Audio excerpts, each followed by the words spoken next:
নমস্কাৰ বন্ধু-বান্ধৱীসকল, আশা কৰোঁ আপোনালোকে ভালে আছে, লগতে নিজৰ পৰিয়ালবৰ্গ আপোনালোকে সাৱধান লৈ আছে। এনে পৰিস্থিতিৰ সময়ত আমি সকলো একোৱা উচিত আৰু সাৱধানতা লোৱা উচিত, কাৰণ এক্সামটো আমি পিছত দিব পাৰিমেই। লগতে বন্ধু-বান্ধৱীসকল, আজিৰ পৰা মই আপোনালোকৰ বাবে প্ৰেক্টিচ ছেট লৈ আছোঁ, কাৰণ আমাৰ যিটো কৰোণা মহামাৰীৰ কাৰণে আমি ঘৰৰ পৰা ওলাব পৰা নাই। এনে সময়ত আমি দিনত 10 বা 15 মিনিট ভিডিঅ' এটা যদি চাওঁ, তেনেহ'লে আপোনালোকৰ সকলো ৰিভিজন হৈ যাব। সেইবাবে মই প্ৰেক্টিচ ছেট হিচাপে লৈ আহিছোঁ, যি নেকি আপোনাৰ সকলো কম্পিটিটিভ এক্সামৰ বাবে ইম্পৰ্টেণ্ট হ'ব। প্ৰত্যেক দিনাখন মই এটা প্ৰেক্টিচ ছেট লৈ আহিম, য'ত নেকি মই মেথছ, ৰিজনিং, GK/GS, হিন্দী, এছামিছ গ্ৰামাৰ সম্পূৰ্ণকৈ মই যি SSC, GD, আছাম পুলিচ সকলোৰ বাবে কভাৰেজ কৰিম। চ' বন্ধু-বান্ধৱীসকল, নতুনকৈ আহিছে চেনেল ছাবস্ক্ৰাইব কৰি ল'ব আৰু বেল আইকনটো প্ৰেছ কৰিব, লগতে ভিডিঅ'টো কমপ্লিট চাব। চ' বন্ধু-বান্ধৱীসকল, ব'লক আজি ভিডিঅ'টো আৰম্ভ কৰোঁ। চ' বন্ধু-বান্ধৱীসকল, আজি আমাৰ প্ৰেক্টিচ ছেটৰ প্ৰথম কুৱেশ্যন আমি GK/GSৰ লৈছোঁ। চ' ইম্পৰ্টেণ্ট কুৱেশ্যনবিলাক আছে, চাই লওক। ভাৰতীয় প্ৰথম সংবিধান সভাৰ অধ্যক্ষ কোন আছিলে? মষ্ট ইম্পৰ্টেণ্ট কুৱেশ্যন হয়। ভাৰতৰ প্ৰথম সংবিধান সভাৰ অধ্যক্ষ কোন আছিলে? তো কোন হ'ব? ডক্টৰ সচিদানন্দ সিনহা। কেতিয়াবা কি হয় আপোনালোকে এক্সামত ভাৰতীয় সংবিধান সভাৰ প্ৰথম অস্থায়ী অধ্যক্ষ দিয়ে, তো অস্থায়ী অধ্যক্ষ মানে হ'ল প্ৰথম সভাৰ অধ্যক্ষ। চ' মনত ৰাখিব, অস্থায়ী অধ্যক্ষ বুলি ক'লে ডক্টৰ সচিদানন্দ সিনহা। ইয়াৰ পিছত যদি মই কথা পাতোঁ, সৌৰজগতৰ আটাইতকৈ ডাঙৰ গ্ৰহটোৰ নাম কি? চ' ইম্পৰ্টেণ্ট কুৱেশ্যন হয় এইটো। Ganymede is the right answer. Option number A is the right answer, Ganymede. Ganymede কি হয়? সৌৰজগতৰ আটাইতকৈ ডাঙৰ গ্ৰহ হয়। 3 নম্বৰ যদি কুৱেশ্যনত আমি আহোঁ, তেনেকৈ ইম্পৰ্টেণ্ট কুৱেশ্যন এইটো। ইভিনিং ষ্টাৰ বুলি কোনজন তৰাক জনা যায়? মষ্ট ইম্পৰ্টেণ্ট কুৱেশ্যন এইটো। শুক্ৰ গ্ৰহক কি কৰা হয়? ইভিনিং ষ্টাৰ বুলি জনা যায়। ইম্পৰ্টেণ্ট কুৱেশ্যন, মনত ৰাখিব। বিশ্বৰ আটাইতকৈ দীঘল নদী কোনখন বুলি ক'লে? ইম্পৰ্টেণ্ট কুৱেশ্যন, আমাৰ গংগা নদী কি হয়? দীঘল নদী। মানে দীঘল নদীৰ ক্ষেত্ৰত, ডিষ্টেঞ্চৰ ক্ষেত্ৰত আমাৰ গংগা নদী দীঘল হয় বিশ্বৰ ভিতৰত। মনত ৰাখিব, ইম্পৰ্টেণ্ট কুৱেশ্যন হয়। বিশ্বৰ আটাইতকৈ বেছি কফি উৎপাদন ক'ত কৰা হয়? Most important question. সকলোবিলাক SSC, GD ৰিপিটেড কুৱেশ্যন হয় আৰু আছাম পুলিচতো ৰিপিটেড কুৱেশ্যন হয়। সেইবাবে এইবিলাক কুৱেশ্যন লৈ আহিছোঁ যে বিশ্বৰ আটাইতকৈ বেছি কফি উৎপাদন ব্ৰাজিলত হয়। ইম্পৰ্টেণ্ট কুৱেশ্যন, আজিৰ পৰা মনত ৰাখিব। ভাৰতৰ আটাইতকৈ ঠাণ্ডা ঠাই কোনখন? ইম্পৰ্টেণ্ট কুৱেশ্যন হয়। ভাৰতৰ আটাইতকৈ ঠাণ্ডা ঠাই কোনখন? চ' ইম্পৰ্টেণ্ট কুৱেশ্যন এইটো হয় দ্ৰাছ। আজিৰ পৰা মনত ৰাখিব, ভাৰতৰ আটাইতকৈ ঠাণ্ডা ঠাই কোনখন হয়? দ্ৰাছ হয়। এতিয়া বন্ধু-বান্ধৱীসকল, আমি GK/GSৰ ইমান ইম্পৰ্টেণ্ট কুৱেশ্যনবিলাকে আছিলে। এতিয়া আমি আলোচনা কৰিম এছামিছ গ্ৰামাৰৰ পৰা। চ' বন্ধু-বান্ধৱীসকল, দ্বিতীয়তে মই লৈ আহিছোঁ এছামিছ গ্ৰামাৰ পৰা। চ' যি বন্ধু-বান্ধৱীসকলে আছাম পুলিচৰ বাবে কৰিছিল, তেখেতসকলে এইটো স্ক্ৰীনশ্বট কৰি মাৰি লওক। ইয়াত ইম্পৰ্টেণ্ট আপোনালোকৰ এটা শব্দত প্ৰকাশ কৰা যিটো থাকে, সেইটো পাৰ্টৰ মই 10টা কুৱেশ্যন আলোচনা কৰি দিছোঁ। লগতে আন ভিডিঅ'ত মই ইতিমধ্যে কুৱেশ্যন আলোচনা কৰিছোঁ, আৰু এতিয়াৰ পৰা মই প্ৰত্যেক প্ৰেক্টিচতে আপোনালোকৰ এছামিছৰ গ্ৰামাৰো কমপ্লিটলি কৰাম। চ' আপোনালোকে টেনশ্যন ল'ব নালাগে। এইটো আপোনালোকে স্ক্ৰীনশ্বট মাৰি লওক। ইম্পৰ্টেণ্ট কুৱেশ্যন, প্ৰিভিয়াছ ইয়াৰত অহা কুৱেশ্যনবিলাক লৈছোঁ। ফুল নুফুলাকৈ গুটি হোৱা গছক বনস্পতি বুলি কয়, যেনেকৈ ধান থোৱা ঘৰক ভঁৰাল বুলি কয়। কিছুমান ইম্পৰ্টেণ্ট কুৱেশ্যন আছে যেনেকৈ আপোনালোকে ইতিমধ্যে জানে, যেনে যি খুজি মাগি খায় তেনেকৈ খোজনীয়া বা মগনীয়া বুলি কয়। যি কাৰো লগত মিলিব নোৱাৰে, অজিন বা পাতকী। গতিকে কিছুমান ইয়াৰ পৰা ইম্পৰ্টেণ্ট কুৱেশ্যনবিলাক আছে। চ' সেইবাবে স্ক্ৰীনশ্বট মাৰি লওক আৰু আপোনালোকে এটা বহীত ভালকৈ উঠাই থৈ লওক। ইয়াৰ পিছত বন্ধু-বান্ধৱীসকল, যি বন্ধু-বান্ধৱীসকলে SSC, GD কৰিব, আছাম পুলিচত কৰা বন্ধু-বান্ধৱীসকলে SSC, GD কৰিব, সেইটো মই জানো, কৰিব লাগিব। চ' SSC, GDৰ কাৰণে বিলোম শব্দৰ ভাগটো আজি মই আলোচনা কৰিছোঁ। কমপ্লিট চাই লওক। মই যেনেধৰণে ষ্টাডি কৰোঁ বহীত লিখিখিনি, সেইটোৱে আপোনালোকক ইয়াত মই ফটো মাৰিখিনি দি দিছোঁ। চ' আপোনালোকে বিলোম শব্দৰ এইটো স্ক্ৰীনশ্বট মাৰি লওক। আপোনালোকৰ ধুনীয়াকৈ মই ইয়াত লিখি দিয়া আছে স্পষ্টকৈ। আপোনালোকে স্ক্ৰীনশ্বট মাৰি লওক। তাৰপিছত আপোনালোকে কি কৰিব, নিজৰ বহীত উঠাই ল'ব ভালকৈ। বিলোম শব্দ ইয়াৰ বাহিৰত নাহিব। যদি বাকী কিছুমান থাকে গুৰুত্বপূৰ্ণ, সেইবিলাক আকৌ লৈ আহিম। চ' অনাথৰ চনাত আহে, অস্ত উদয়, এনেকুৱা ধৰণে চিম্পল কুৱেশ্যনবিলাকে আপোনাৰ সোধে। কোনো ধৰণৰ হাৰ্ড কুৱেশ্যন ইয়াত অগ্ৰজ যেনেকৈ অনুজ, তাৰপিছত উত্থান পতন, এনেকুৱা ধৰণে চিম্পল কুৱেশ্যনবিলাকে আপোনাক সোধে। কোনো ধৰণৰ টান কুৱেশ্যন নোসোধে। চ' চাই লওক এবাৰ, আপোনালোকে স্ক্ৰীনশ্বট মাৰি লওক। ভালকৈ ইয়াত লিখি দিয়া আছে, আপোনালোকে স্ক্ৰীনশ্বট মাৰি লওক। চ' এইটো আমি বিলোম শব্দ আমি কমপ্লিট কৰিলোঁ। চ' বন্ধুসকল, GK/GS, এছামিছ গ্ৰামাৰ আৰু হিন্দীৰ আমি কমপ্লিট কৰিলোঁ। চ' এটা ভিডিঅ'টো আমি কমপ্লিটলি চিলেবাছ কভাৰ কৰিব নোৱাৰোঁ। চ' এটা ভাগ কৰি আমি সেইখিনি কমপ্লিট কৰিম। এতিয়া আমি ৰিজনিঙৰ আলোচনা কৰোঁ। চ' বন্ধুসকল, এইটো কুৱেশ্যন চাই লওক আপোনালোকে। ইয়াত আপোনালোকে লাষ্টতো আপোনালোকক মই জনাই দিছোঁ, ঠিক আছে। এটা পৰিয়ালত B K ৰ পিতা হয় বিৰ কেৱল দুটা সন্তান আছে, কে আৰৰ ভাই হয়, আৰ পিৰ ছোৱালী হয় আৰু এ পিৰ নাতিনী হয়, তেনে এছ আৰু কেৰ লগত সম্পৰ্ক। এছ আৰু কে বুলি কৈছে, তো ইয়াত আমাৰ এ আৰু কেৰ লগত হ'ব। ইয়াত মিষ্টেক হৈছে, এ আৰু কেৰ লগত সম্বন্ধ কি হয়।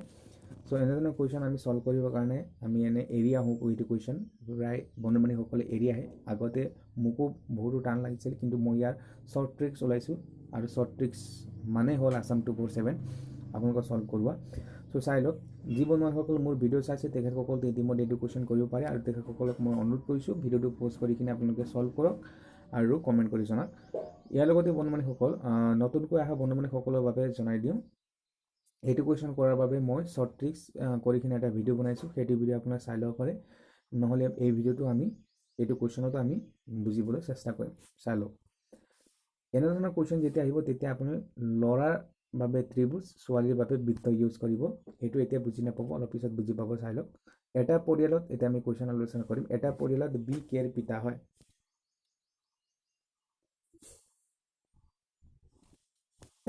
চাই লওক কেনেকৈ ত্ৰিভুজ ইউজ কৰিলোঁ। এটা পৰিয়ালত আছে, এইটো কেৰ পিতা কোন হয়, বি হয়। চ' পিতা হোৱাৰ কাৰণে আমি ওপৰত স্থান দিলোঁ, হয় না।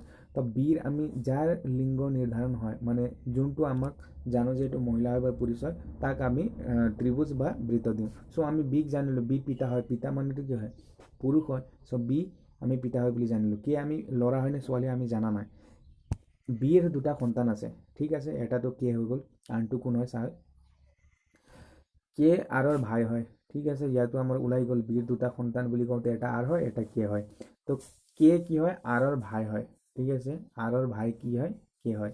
ইয়াৰো লিংগ নিৰ্ধাৰণ হয়, এইটো ল'ৰা, কিন্তু আৰ আমাৰ এতিয়ালৈকে ল'ৰা হয় নে ছোৱালী হয় সেইটো আমাৰ স্পষ্ট হোৱা নাই। তাৰপিছত কৈছে আৰ, ইয়াত আমাৰ দেখা দিয়া নাই, মই কৈছোঁ আৰ পিৰ ছোৱালী হয়। এইটো যোনটো আৰ আছে সেইটো কি হয়, পিৰ ছোৱালী হয়। ছোৱালী মানে বৃত্ত দিলোঁ আমি, ইয়ালৈকে আমি বুজি পালোঁ, ছোৱালী হয় বুলি ক'লে বি দিলোঁ। এতিয়া বি আৰু পিৰ মাজত আপোনালোকে দেখা পাই আছে, এই দুজন কি হয়, পতি পত্নী, ৱাইফ এণ্ড হাজবেণ্ড হয়। চ' এওঁলোকৰ ল'ৰা ছোৱালী কে আৰু আৰ হয়, ইয়ালৈকে আমি বুজি পালোঁ। নেক্সট কুৱেশ্যন আগত যাওঁ।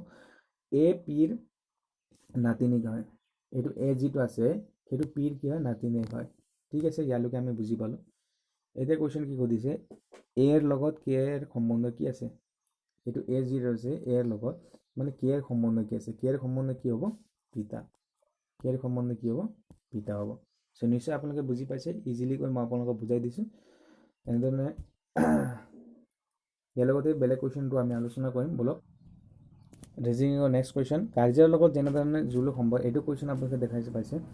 কাৰ্যৰ লগত জোলৰ সম্পৰ্ক আছে, তেনেহ'লে ক্ষেত্ৰফলৰ লগত কাৰ সম্পৰ্ক হ'ব, ইম্পৰ্টেণ্ট কুৱেশ্যন হয়। জানো আমি পৰিসীমাৰ সম্পৰ্ক, ক্ষেত্ৰফলৰ লগত, ক্ষেত্ৰফল ওলাবলৈ আমাৰ পৰিসীমা লাগে। গায়ৰ লগত যেনেকৈ গাখীৰৰ সম্বন্ধ আছে, তেনে লগত এইটো কুৱেশ্যনত যিটো অপশ্যন দিয়া আছে সেইটো অপশ্যনৰ লগত কোনটো মিলিব, চৰাই উৰা, মুৰ্গীৰ ডিম, ছাগলী ঘাঁহ, গছ পাত। চ' এইটো এনচাৰ হ'ব মুৰ্গীৰ ডিম, কাৰণ গাইৰ পৰা কি হয়, গাখীৰ পাওঁ, তেনে মুৰ্গীৰ পৰা আমি কি পাওঁ, ডিম পাওঁ, হয় নাই। ইয়াৰ পিছত আমাৰ কৈছে এইটো কুৱেশ্যন, যদি এনক 30 লিখা হয় আৰু কোড শব্দক 78 লিখা হয়, তেন্তে PET শব্দক কি লিখা হ'ব। এইটো বন্ধুসকল কোডিং ডিকোডিঙৰ পৰা কুৱেশ্যন সুধিছে। কোডিং ডিকোডিঙৰ কুৱেশ্যন হয়, এইটো SSSGD 2018 চনত অহা কুৱেশ্যন হয়। CSLতো আমালোকে আহিছিলে 2019 চনত। চ' ইম্পৰ্টেণ্ট কুৱেশ্যন হয় এইটো। যদি এনৰ 30 লিখা হয় আৰু কোৰ্টক 78 লিখা হয়, এইটো কোডিং ডিকোডিঙৰ পৰা PET কি লিখা হ'ব। চাই লওক কি কৰিছে ইয়াত আপোনালোকে, এনৰ পৰা কেনেকৈ 30 বনাইছে। এন শব্দ জানো আমি 14ত আহে, এন কিমানত আহে, 14 নম্বৰত এন আহে। চ' 14 নম্বৰত এন আহে, তাৰ লগত যদি আমি 2 ডিভাইড কৰোঁ, ইনটু কৰোঁ, তেনেহ'লে 28 হ'ব, আৰু 28ৰ যদি আমি 2 প্লাছ কৰোঁ তেনেহ'লে কি হ'ব, 30 হ'ব। চ' ইয়াত কেনেধৰণে কুৱেশ্যন কৰিছে, যিটো এন আছিলে এনক যিমান স্থানত এন আহে তাক 2ৰে পূৰণ কৰিছে আৰু আকৌ 2 যোগ কৰিছে। ঠিক একেদৰে আমি চাই লওঁ, চিটো আমাৰ কিমানত আহে, 3ত আহে, ঠিক আছে। তাৰপিছত অ'টো আহে আমাৰ 15 আৰু টিটো আহে আমাৰ 20।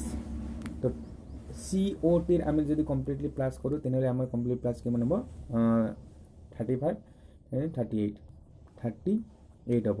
তাৰ লগত আমি 2 পূৰণ কৰি দিম, 8 দুগুণ 16, 6 আৰু 1, 3 দুগুণ 6, 76।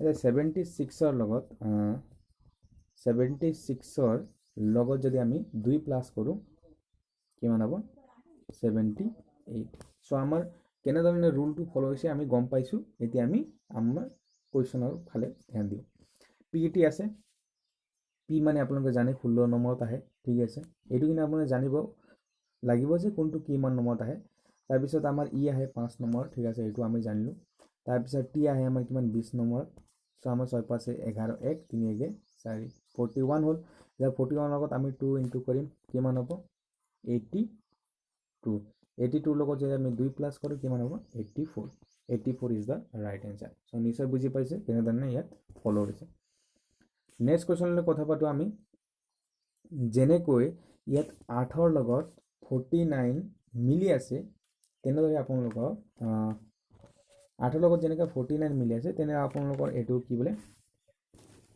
এই যিবিলাক অপশ্যন দি আছে সেই অপশ্যনৰ ভিতৰত কোনটো আপোনালোকৰ মিলি আছে নিচিনা লাগিছে খাপ খাইছে সেইটো কুৱেশ্যন আপোনালোকে মিল খোৱাটো ওলাব লাগিব চ' এবাৰ ধ্যান ধৰি চাই লওক আপোনালোকে কৰিব পাৰিব নাই যেনেকৈ 8ৰ লগত 49 আছে ন যদি 8ৰ 49 কৰিব যাওঁ তেনেহ'লে কি কৰিব লাগিব 8 এগুণ 8 8 দুগুণ 16 8 তিনি গুণ 24 8 4 গুণ 32 8 5 গুণ 40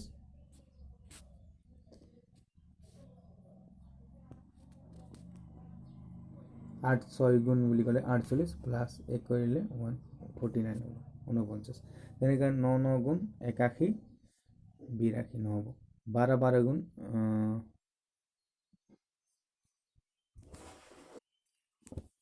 চাই লওক ইয়াত কেনেকৈ দিয়া আছে 8ৰ লগত 49 দিয়া আছেতো তো 8ৰ লগত 49 কেনেকৈ হ'ল সেইটো আমাৰ প্ৰথমতে চাব লাগিব যদি মই চাওঁ 8ৰ লগত 49 যদি 8ৰ আমি ইনটু কৰোঁ 8ৰ লগত তেনেহ'লে নহ'ব এইটো এক কাম কৰিছোঁ 8 minus 1 7 স্কুৱেৰ কৰোঁ তেনেহ'লে কিমান হ'ব 49 সোমাইছে এনেকৈ ধৰণে আপোনালোকে লজিক চলাব লাগিব মনত যে 8ৰ পৰা যদি মই 1 মাইনাছ কৰি এইখিনি 7 হয় আৰু 7ক যদি মই স্কুৱেৰ কৰোঁ 49 হৈ আছে ঠিক আছে এইটো ৰুলটো আমাৰ ফ'ল' হৈ গ'ল কিন্তু এতিয়া আমি একৰ্ডিং টু কুৱেশ্যন মতে চাব লাগিব হয় নাই এইটোতো আমাৰ ৰুল ফ'ল' হৈ গ'ল যদি মই চাওঁ 9ক যদি চাওঁ 9ৰ পৰা 1 মাইনাছ কৰিলে 8 হয় 8ক যদি মই স্কুৱেৰ কৰি দিওঁ 8 8 গুণ 64 যিটো হোৱা নাই যিটো কুৱেশ্যন আমাৰ এইটো ফ'ল' হোৱা নাই এইটো আমাৰ ভুল হৈছে যদি মই 15ৰ লগত চাওঁ 15 15 গুণ 14 14 গুণ এইটো নহ'ব আপোনালোকৰ 13ৰ পৰা চাওঁ 13 13 গুণ 169 আৰু ইফালে 169 হৈছে কিন্তু 12 12 12 গুণ 44 144 নহ'ব এইটো চ' এই তিনিটা 4 নম্বৰে থাকিলে অপশ্যন এইটোৱে ৰাইট হ'ব চাওঁ কৰি চাওঁ 12 আছে মাইনাছ 1 কৰিলোঁ 11 হ'ল স্কুৱেৰ কৰি দিলোঁ 11 11 গুণ 121 চ' অপশ্যন নম্বৰ ডি আমাৰ ৰাইট হৈছে চ' আপোনালোকে এনেধৰণে মাইণ্ড অলপ স্পীড চলাব হৈছে যেতিয়া আপোনাৰ প্ৰেক্টিছ হৈ যাব ন তেতিয়া অট'মেটিকলি আপোনালোকৰ মাইণ্ডটো চলি যাব ইয়াৰ পিছত এইটো চাই লওক এইটো একেধৰণৰ কুৱেশ্যন হয় এনেধৰণে 7 15 আৰু 31 আছে ঠিক একেদৰে আপোনালোকক এইটো অপশ্যনত থকা কিটো আপোনালোকৰ মিল খাব সেইটো আপোনাক বাছি ওলাব দিছে এইটো সব SSC GDত অহা কুৱেশ্যনবিলাক হয় SSC GDত অহা ৰিপিটেড কুৱেশ্যন হয় 2018 চনত অহা কুৱেশ্যন হয় যদি 7ৰ পৰা মই চাওঁ তেনেহ'লে যদি মই কি ৰুল ফ'ল' আছে চাওঁ যেনিবা 7 দিয়া আছে না 7ৰ পৰা 15 হ'বলৈ কি কৰোঁ আমি যেনিবা 7ৰ পৰা 15 হ'লে আমি কি কৰোঁ 2ৰে পূৰণ কৰোঁ 14 হৈ গ'ল প্লাছ 1 কৰোঁ 15 এইটোতো আমাৰ ৰুল ফ'ল' হৈ গ'ল 15ৰ পৰা 31 কৰিবলৈ 15 ইনটু 2 30 প্লাছ 1 31 এইটো হৈ গ'ল আমাৰ গতিকে ৰুলটো ফ'ল' আমাৰ হৈ আছে ঠিকানে 6 যদি কৰোঁ মই তেনেহ'লে কি হ'ব 6 দুগুণ 12 হ'ব আৰু 1 যোগ কৰিলে 13 হৈ আছে কিন্তু 13ৰ লগত যদি মই 13 এগুণ 13 13 দুগুণ 26 তেনেকৈ কৰোঁ এইটো হোৱা নাই আমাৰ নেক্সট কুৱেশ্যন আমি কৰোঁ 3 আছে 3ৰ লগত আমি 1 যোগ কৰিম 3ৰ লগত আমি 2 পূৰণ কৰিম 3 দুগুণ 6 হ'ল 1 যোগ কৰিম 7 হৈছে ইয়াত আমাৰ ফল হৈছে 7ৰ লগত যদি আমি 2 পূৰণ কৰোঁ 14 হৈছে 1 যোগ কৰিলে 15 হৈছে so' option number B right answer হৈছে বেলেগ অপশ্যন আমি চাবলগীয়া দৰকাৰ নাই আৰু এনে নহ'ব বেলেগ অপশ্যন চাই লওক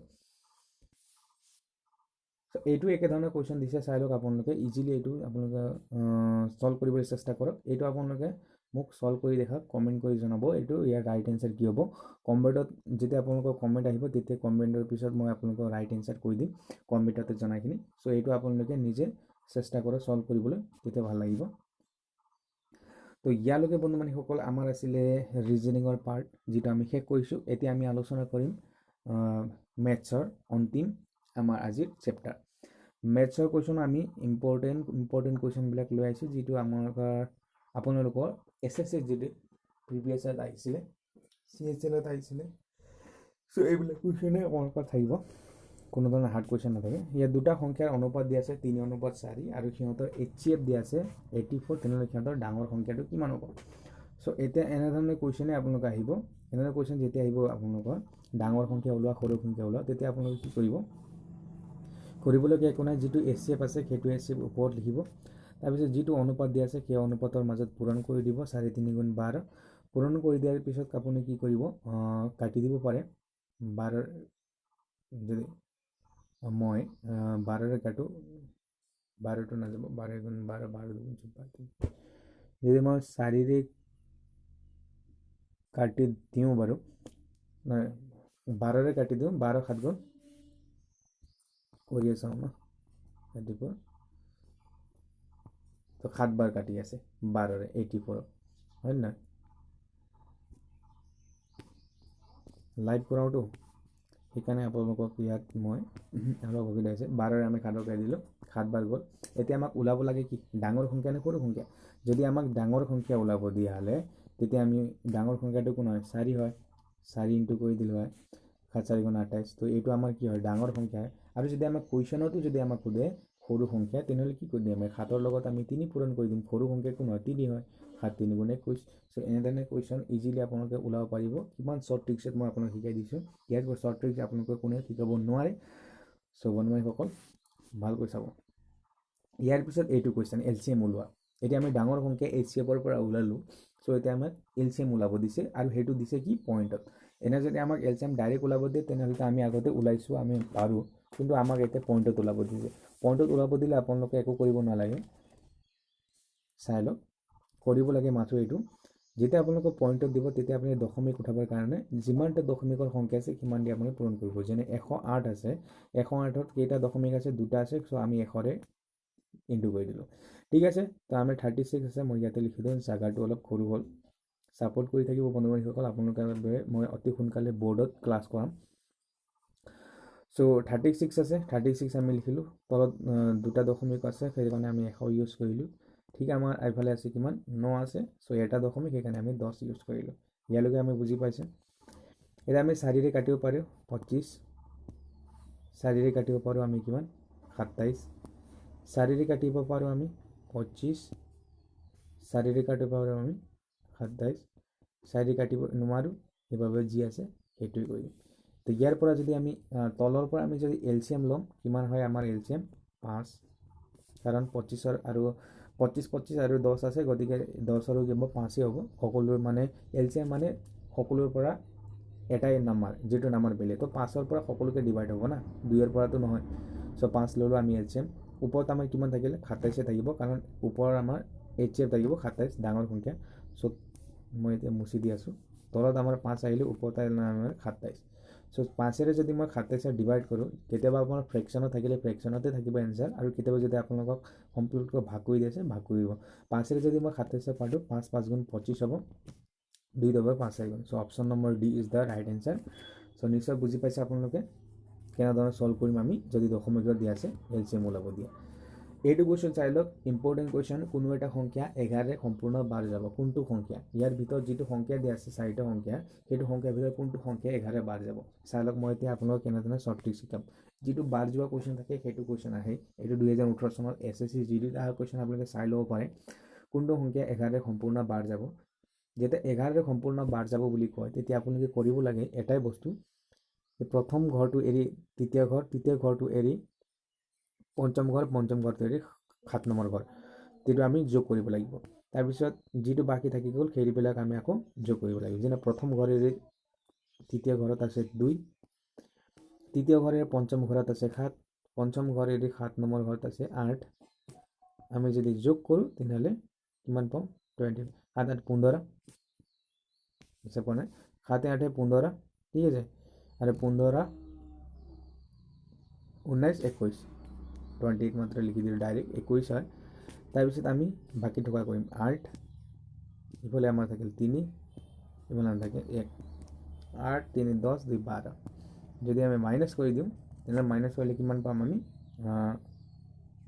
8 9 9 আমি বাকী ফল পালোঁ 9 যদি 11 ডিভাইড হয় তেনেহ'লে এইটো এনচাৰ হ'ব কিন্তু 9 11 ডিভাইড হয় জানো ভাগ হয় জানো নহয় সো অপশ্যন নম্বৰ এ আমাৰ হোৱা নাই অপশ্যন নম্বৰ বি চেক কৰি চাওঁ আমি 8ৰ লগত 2 কৰিলোঁ তৃতীয় ঘৰৰ তো 10 হৈ গ'ল 10ৰ লগত আমি 7 যোগ কৰিলোঁ 17 হৈ গ'ল আৰু 17ৰ লগত যদি আমি 8 যোগ কৰিলোঁ কিমান হ'ল 25 হৈ গ'ল এটা 25ৰ লগত 4 3 7 থেকে 8 আমি যদি মাইনাছ কৰোঁ 17 হ'ব এইটো নহ'ব এইটোও নহ'ল আমাৰ 3 নম্বৰ আমি চেক কৰিছোঁ 8 9 10 11 18 তাৰপিছত 26 4 2 6 7 26ৰ পৰা 7 গ'লে 19 নহ'ব এইটো সো আমাৰ অপশ্যন এটাই বাকী থাকিল 4 নম্বৰ আৰু এইটো হ'বই চাই লওক আপোনালোকে 4 আছে 3 7 7 7 14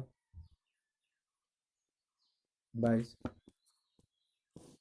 8 10 11 11 থাকিল 22ৰ পৰা 11 গ'লে 11 থাকিল যিটো আমাক 11 কমপ্লিটলি বাৰ যাব সো অপশ্যন নম্বৰ আমাৰ 4 ইজ দ্য ৰাইট এনচাৰ হ'ব সো এনেদৰে আপোনালোকে 11ৰে বিভাজন কৰিব আহিলে আপোনালোকে সলভ কৰিব ইজিলি এককৰ স্থানৰ ঘৰৰ সংখ্যা কিমান এইটো কোৱেশ্চন আমাক সুধিছে ইম্পৰ্টেণ্ট কোৱেশ্চন চাই লওক এককৰ স্থানৰ ঘৰৰ সংখ্যা কিমান এইটো কোৱেশ্চন সুধিছে সো এককৰ স্থানৰ ঘৰৰ সংখ্যা ওলাবৰ কাৰণে মই ইতিমধ্যে ভিডিঅ' আগতে দিছিলোঁ সো আজিও চাই লওক আৰু এবাৰ ৰিপিট কৰিছোঁ এককৰ স্থানৰ ঘৰ বুলি ক'লে আমি এককৰ ঘৰৰ সংখ্যা আমি মাল্টিপ্লাই কৰিম আৰু যদি আমাক যোগ কৰি দিয়া থাকে যোগ কৰিম মাইনাছ দিয়া থাকিলে মাইনাছ কৰিম সো 4 আৰু 3 পূৰণ কৰিলে 12 হয় সো মই 12 নল'ম এতিয়া মই এটা ল'ম 12 ওলাইছে গতিকে মই এটা ল'ম 2 সো 2ৰ লগত আকৌ মই কি কৰিম 5 পূৰণ কৰিম 10 ওলাইছে এটা 10 মই কি ল'ম 0 ল'ম 0ৰ লগত যদি মই 2 পূৰণ কৰোঁ কেতিয়াবা 0 হ'ব option number is the right answer হ'ব এইটো কুৱেশ্যনৰ সেম কুৱেশ্যন চাই লওক 9ৰ লগত 6 আছে 9 6 গুণ 54 54 হয় কিন্তু মই কি কৰিম 4 ল'ম কাৰণ দুটা সংখ্যা থাকিলে মই এককৰ ঘৰতে সংখ্যা ল'ম 54 হৈ গ'ল 54ৰ লগত 4 থাকে 4ৰ লগত মই 2 পূৰণ কৰিলোঁ 8 হৈ গ'ল ঠিক আছে এতিয়া 8ৰ লগত 4 পূৰণ কৰিলে 8 2 8 2 16 24 32 ওলালে আমাৰ এনচাৰ কিন্তু মই এককৰ ঘৰৰ স্থানৰ অংক লাগে সো আমাৰ 2 ইজ দ্য ৰাইট এনচাৰ হ'ব নিশ্চয় বুজি পাইছে নেক্সট কুৱেশ্যন কথা পাতো দেখা নাপাব না 15 জন মানুহে এটা কাম 10 দিনত কৰিব পাৰে তেন্তে 20 জন মানুহে এটা কাম কিমান দিনত শেষ কৰিব পাৰে এইটো মইতো কিমান কুৱেশ্যন কৰাইছোৱে শৰ্ট ট্ৰিক্সত সেইটো ভিডিঅ' চাই ল'ব এবাৰ মই এইটো ফটাফট কৈ দিওঁ 15 মানুহে 10টা কাম কৰিব পাৰে 15 মানুহে এটা কাম 10 দিনত কৰিব পাৰে 20 জন মানুহে কিমান কৰে 0 0 কাটি দিলোঁ 2ৰে 15 যদি কাটো তেনেহ'লে 7.5 সো অপশ্যন নম্বৰ ডি 7.5 য'ত দিয়া আছে সেইটো ৰাইট এনচাৰ হ'ব সো এনেধৰণে শৰ্ট ট্ৰিক্সত মই ইতিমধ্যে শিকাই দিছোঁ সেইবাবে মই ইয়াত টাইম লোৱা নাই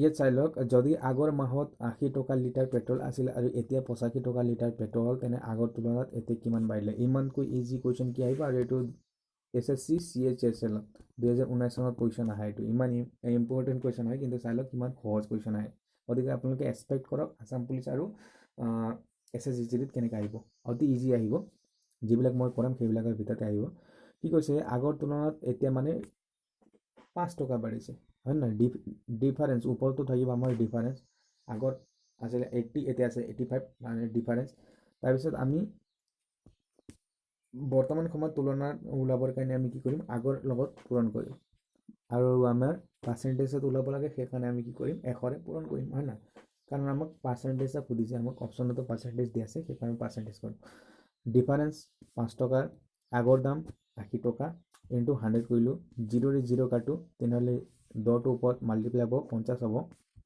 এতিয়া মই ইয়াত কাটি দি ইয়াতে কৰি দিছোঁ 50 হ'ব সো 8ৰে যদি মই 50 বা 8 5 গুণ 45 হয় না 8 5 গুণ কিমান আছিলে 50 ইনটু 8 8ৰে যদি মই 50 টকা 8 5 গুণ 45 5 বাৰে যাব সো অপশ্যন নম্বৰ 8 6 গুণ option number A is the right answer 6.25 হ'ব 8 6 গুণ 48 6 বাৰ 25% 6.25% ইজ দ্য ৰাইট এনচাৰ হ'ব সো বন্ধুসকল আজিৰ প্ৰেক্টিছ ছেটত ইমানেই আছিলে ইম্পৰ্টেণ্ট কুৱেশ্যনবিলাক কমপ্লিটলি আমি 5টা চেপ্টাৰ আলোচনা কৰিলোঁ যদি আপোনালোকে ভিডিঅ'ত কোনটো কুৱেশ্যন বুজি পোৱা নাই তেনেহ'লে আপোনালোকে কমেণ্ট কৰি জনাব আৰু ভিডিঅ' কেনেকৈ লাগিল আপোনালোকে জনাব বন্ধুবান্ধৱ আপোনাৰ বাবে বহুতো মেহনত কৰিখিনি মই বহুতো জেগাৰ পৰা কুৱেশ্যনবিলাক কালেক্ট কৰিখিনি লৈ আহিছোঁ। চ' ভিডিঅ'টো চোৱাৰ লগতে এটা লাইক কৰি দিব। আপোনালোকৰ লাইকটোৱে মোক মটিভেশ্যন কৰে নতুনকৈ ভিডিঅ' আনিবৰ কাৰণে। কালি আকৌ আমি প্ৰেক্টিছ ছেট 2 লৈ আহিম। চ' তাৰ বাবে সাজু হৈ থাকিব। দিনত আমি প্ৰেক্টিছ ছেট 1-2টা লৈ আহিম, কেৱল আধা ঘণ্টাৰ ভিডিঅ' থাকিব, য'ত নেকি আপোনালোক কমপ্লিটলি 5টা চিলেবাছ আপোনালোকে কমপ্লিট কৰাইছোঁ। চ' ছাপোৰ্ট কৰিব। Take care. বন্ধুবান্ধৱীসকল নতুনকৈ আছে চেনেল ছাবস্ক্ৰাইব কৰি দিব আৰু বেল আইকনটো প্ৰেছ কৰিব। লগ পাম নেক্সট ভিডিঅ'ত। তেতিয়া টেক কেয়াৰ। জয় হিন্দ, জয় ভাৰত, জয় অসম।